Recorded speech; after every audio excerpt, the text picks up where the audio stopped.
Bonjour à toutes et à tous. En ce moment, à l'Assemblée nationale, les macronistes ont décidé de faire passer un texte qui sert absolument à rien. Il s'agit de l'obligation de pavoiser les drapeaux français et européens sur le fronton des mairies. Alors, eux-mêmes se sont rendus compte de l'inutilité de leur texte parce qu'ils ont fini par déposer un amendement qui permet que leur texte ne s'applique pas aux communes de moins de 3500 habitants ou 1500 habitants. Il y a un peu les deux idées qui se battent, mais en gros, ça veut dire que ça ne s'appliquera pas à 90% des communes. Ils ne font ce texte que pour une raison simple, qui est de nous faire perdre du temps. Pourquoi ? Parce qu'ils sont encalminés avec la réforme des retraites, ils n'arrivent plus à s'en sortir et donc ils font passer des textes sans consistance et sans intérêt, comme je l'ai dit justement dans mon discours que je vous passe maintenant et je vous retrouve comme d'habitude à la fin.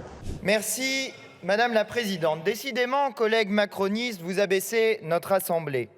Comme vous êtes empêtrés sur la réforme des retraites, comme vous n'arrivez pas à tourner la page, vous faites diversion avec des textes inutiles, sans consistance et sans intérêt. C'est peine perdue, car vous pouvez compter sur nous pour ne jamais tourner la page et pour vous rappeler, sur chaque texte, que vous avez fait passer en force cette réforme des retraites, qu'elle est illégitime et que sans retrait, l'opposition populaire ne cessera pas. Alors de quoi parlons-nous aujourd'hui pour occuper l'Assemblée nationale?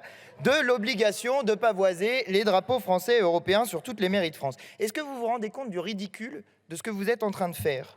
Les Françaises et les Français qui nous regardent doivent avoir des yeux éberlués et se demander ce que nous sommes en train de faire. Pour les Français, l'urgence, c'est la réforme des retraites, l'inflation, les salaires qui n'augmentent pas, l'état de nos services publics, les classes et les maternités qui ferment, la crise de l'eau qui arrive ou encore la 5e République à bout de souffle. Mais non, nous allons parler drapeau, alors parlons-en. Le ridicule de la situation est évident puisque le rapporteur lui-même a déclaré sur RMC, je cite, « Ce texte ne répond pas aux enjeux politiques et sociaux du moment ». C'est bien de le reconnaître, monsieur le rapporteur. Alors y a-t-il une urgence absolue à faire une loi sur le sujet? Non, les drapeaux français et européens sont déjà pavoisés sur l'essentiel des mairies. Et donc, vous le savez, il n'y a ni urgence ni enjeu. Dans les rares endroits où ce n'est pas le cas, il s'agit souvent de raisons matérielles et financières. Il y a des petites communes où il n'y a qu'un mât, il y en a d'autres où il n'y en a que deux. Et où depuis quelque temps, on pavoise à côté du drapeau français le drapeau ukrainien. Alors, allez-vous obliger ces mairies à retirer le drapeau ukrainien pour y mettre le drapeau européen?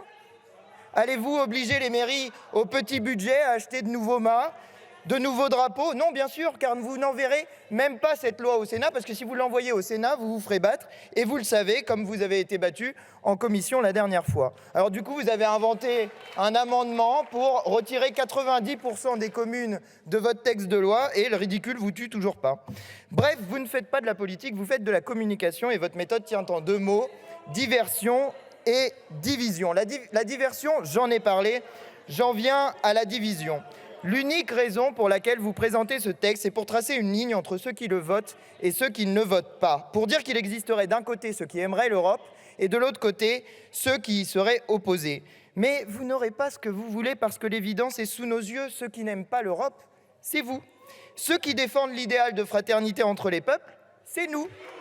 Eh oui, oui, c'est la NUPES qui porte contre vous l'idéal de liberté et de démocratie dont vous vous gargarisez tout en faisant passer votre réforme par 49.3 et en réprimant le mouvement social qui s'y oppose. Oui, c'est la NUPES qui porte en Europe le programme Liberté, Égalité, Fraternité en défendant la nécessité d'une harmonisation sociale, fiscale et écologique par le haut. Vous ne proposez qu'une Europe du marché, du libre-échange, du productivisme écocidaire, du dumping social et fiscal et de la compétition de chacun contre tous. Chacun, d'ailleurs, a pu juger combien vous n'aimiez pas l'Europe au regard de vos arguments pour faire passer votre retraite à 64 ans. Vous disiez « Regardez dans les autres pays européens comme c'est nul, il faut que nous fassions pareil ». Alors que nous disions « Regardez comme nous pouvons faire progresser nos droits, nous nous battons pour les nôtres, pour que vous puissiez avoir les mêmes que nous ». Voilà ce que nous envoyons comme message aux Européens. L'Europe nous regarde, elle nous regarde nous et elle vous regarde vous. Elle voit en nous un idéal et un espoir dans la lutte, elle voit en vous l'autoritarisme et la répression. Ceux qui font rayonner l'Europe en ce moment, la France en Europe en ce moment, c'est nous, pas vous. L'Europe et la construction européenne, collègues macronistes, ne tiennent pas dans l'affichage d'un drapeau sur le fronton des mairies, elles tiennent dans les mots et dans les actes. Vous utilisez l'Europe pour faire la compétition de chacun contre tous. Nous voulons en faire un lieu d'harmonie des droits démocratiques, sociaux et environnementaux. Alors oui, collègues macronistes, votre plan de diversion et de division a échoué. Et vous vous payez même le ridicule d'avoir divisé votre propre majorité en voulant diviser les autres. Vous avez produit l'inverse de votre objectif, car pensant faire diversion, vous nous avez offert une tribune pour rappeler que la page de la réforme des retraites n'est toujours pas tournée et qu'elle ne le sera pas. Vous avez produit l'inverse de votre objectif, car pensant créer de la division dans la NUPES, vous nous avez offert la possibilité de rappeler que si nous avons des appréciations différentes sur le drapeau européen, nous sommes d'accord sur l'essentiel. L'essentiel, c'est de prendre pour programme en France et en Europe la devise liberté, égalité, fraternité, et de prendre pour méthode d'action en Europe et en France la devise de l'Union européenne, unie dans la diversité. Voilà, alors vous l'avez vu dans mon discours, j'ai pris le contre-pied exact de ce qu'il voulait faire, mais je n'ai pas pu donner, parce que je n'avais que 5 minutes, les arguments qui étaient les arguments principaux pour nous, à savoir l'argument démocratique. Cette partie-là, je l'ai faite dans un deuxième temps, dans un amendement de suppression de l'article unique de cette loi, pour expliquer justement quel est le problème démocratique qui est posé par la question du drapeau européen, et c'est la prise de parole que je vous passe maintenant. Collègues macronistes, si vous ne savez pas quoi faire, franchement, n'embêtez pas l'Assemblée nationale avec des textes qui ne servent à rien. On n'a pas besoin, dans le pays en ce moment, de faire cela. Maintenant, je veux vous donner des arguments démocratiques sur le sujet qui, je pense, sont de nature à convaincre l'ensemble des groupes. Pourquoi le drapeau européen, par rapport au drapeau national, pose-t-il une question démocratique? Parce que le drapeau européen était contenu dans le traité constitutionnel européen de 2005.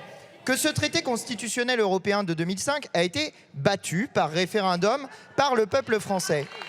Mais je vais plus loin que cela. Nicolas Sarkozy, quand il a décidé de faire le traité de Lisbonne en 2007, a explicitement dit qu'il retirait le symbole du drapeau européen du texte, précisément parce qu'il avait été battu dans le référendum sur le traité constitutionnel européen. Alors ça ne le dérangeait pas de faire passer tout le reste du texte, mais sur le drapeau européen, il a dit « bah non, ça on le met pas ».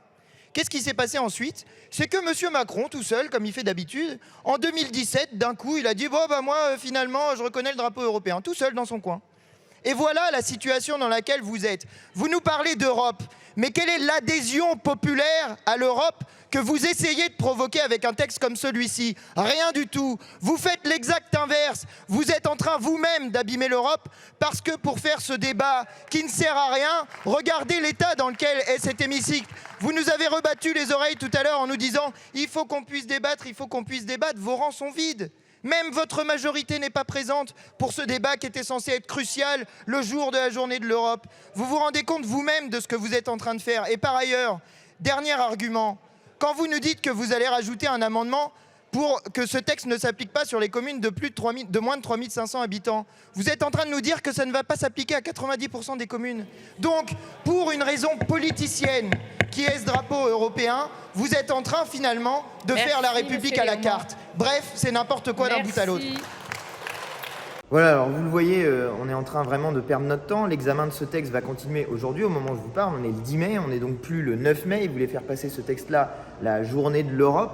Et déjà, ça, c'est raté. Donc, on va continuer aujourd'hui. Puis on va voir, ça se trouve, ça va continuer jeudi parce qu'il y aura encore des amendements qui seront déposés.